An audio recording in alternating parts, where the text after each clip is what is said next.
السلام علیکم ورحمۃ اللہ وبرکاتہ۔ ناظرین، روزانہ کی طرح آج بھی میں آپ کے سامنے ایک مسئلہ لے کر حاضر ہوا ہوں، اور یہ مسلمانوں میں بہت عام ہے، پھیلا ہوا ہے۔ اس کے متعلق طرح طرح کے عقیدے لوگوں میں پائے جاتے ہیں۔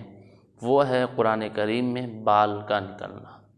لوگوں میں یہاں تک بات مشہور ہے کہ قرآن کریم میں جو بال آپ کو ملے وہ محمد رسول اللہ صلی اللہ علیہ وسلم کے بال ہیں۔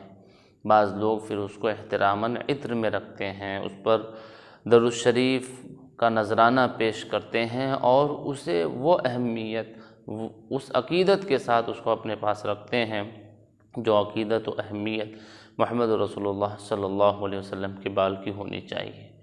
اگر صحیح سند سے تحقیق کے ساتھ ہمیں یہ پتہ چل جائے کہ یہ محمد رسول اللہ صلی اللہ علیہ وسلم کا بال ہے، تو یہ دنیا اور دنیا کی تمام چیزوں سے زیادہ ہمارے لیے بہتر ہوگا۔ لیکن مسلمانوں میں جو باتیں پھیلی ہوئی اور ہمارے قرآنوں میں جو بال موجود ہوتا ہے، آپ کو سمجھنا چاہیے کہ اللہ تعالیٰ نے پورے جسم کو بال سے مزین کیا ہوا ہے۔ ہمارے سروں پہ بال ہے، ہمارے بھاؤں پہ مونچھ ہے، داڑھی ہے، اور کئی سارے قرآن دنوں میں کتنے کھولے جاتے ہیں، پڑھے جاتے ہیں، کتنے بال منڈوائے جاتے ہیں، یا پڑھنے والے کا خود وہ بال ٹوٹ کر قرآن میں گر جاتا ہے۔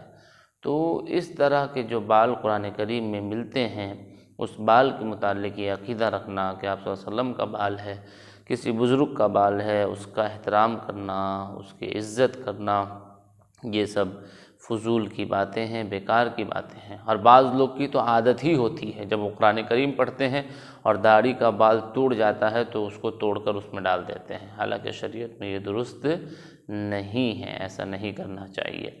تو یہ بات آپ کو اگر اچھی لگی تو اپنے دوستوں کے ساتھ شیئر کیجئے تاکہ انہیں بھی اس بات کا پتہ چل جائے۔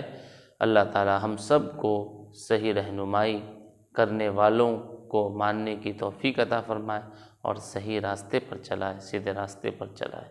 برے راستوں سے، گمراہی کے راستوں سے میری اور آپ کی اللہ تعالی ہمیشہ ہمیشہ حفاظت فرمائے۔ السلام علیکم ورحمۃ اللہ وبرکاتہ۔